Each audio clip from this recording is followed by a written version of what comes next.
What if the darkest day in history was actually the moment that changed everything?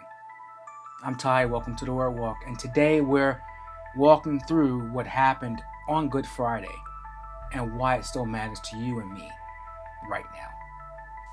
We're looking at Matthew chapter 27, verse 45 and 46. Listen to this. And now from the 6th hour there was darkness over all the land until the 9th hour. And about the 9th hour, Jesus cried out with a loud voice, Eli, Eli, lema sabachthani.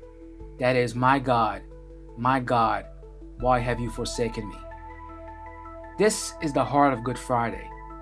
So what's happening here? And why should we pay close attention to all of this? Let's start with a question that we all wrestle with at some point. Why would a good God let suffering happen, especially to his own son?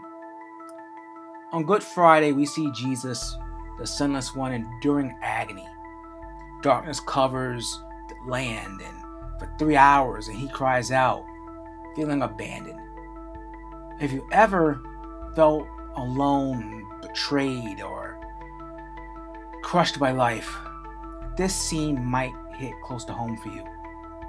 But there's more going on here than meets the eye. See, that darkness wasn't random.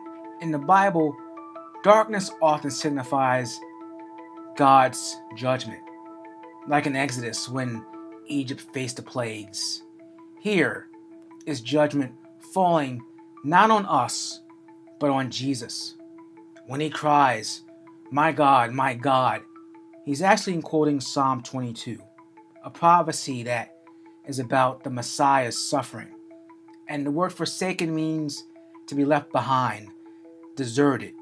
Jesus isn't just feeling this, he's experiencing this. Why? Because on that cross, he's taking the punishment we all deserve. Let's look at 2 Corinthians chapter 5:21.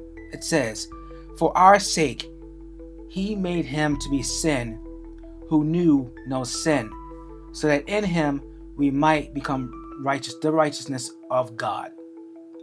The Father turns away because Jesus becomes sin itself, our sin.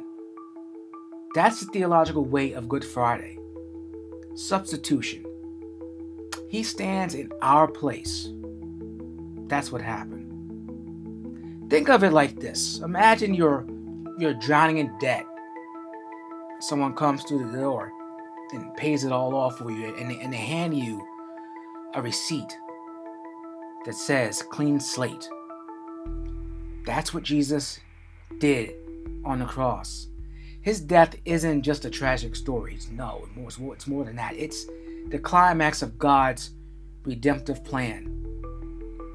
The darkness, the cry, the blood, all of it bridges the gap between us and a holy God. Without Good Friday, no, there's no Easter. There's no empty tomb without the cross. Christ's work here hinges on history. The moment God says, I've done what you couldn't. All right, again, always. What do we do with this information? Got a couple for you. First, stop running from your guilt. Oh, you know what I'm talking about. We all carry something that we regret doing, mistakes we've made, things that just we can't change, we can't undo it.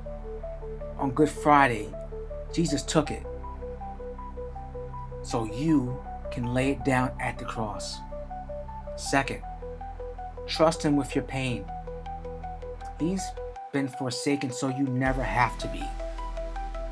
When life gets dark, remember, he walked through it, all of it.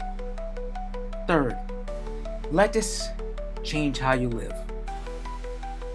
If he gave up everything for us, we can't just sit on that truth. Tell someone about it. Live like it's real, because it is. And lastly, of course, I have to add this part, don't I? If this short video, stirred something in you, drop a comment down below. What's God showing you through all of this? Look, here's the takeaway. Here's the bottom line. Good Friday matters because it's where Jesus faced the wrath we deserve, so we could have the life that we don't deserve. He was forsaken so that we could be forgiven. And that's not just history. It's hope. So here's my challenge for you.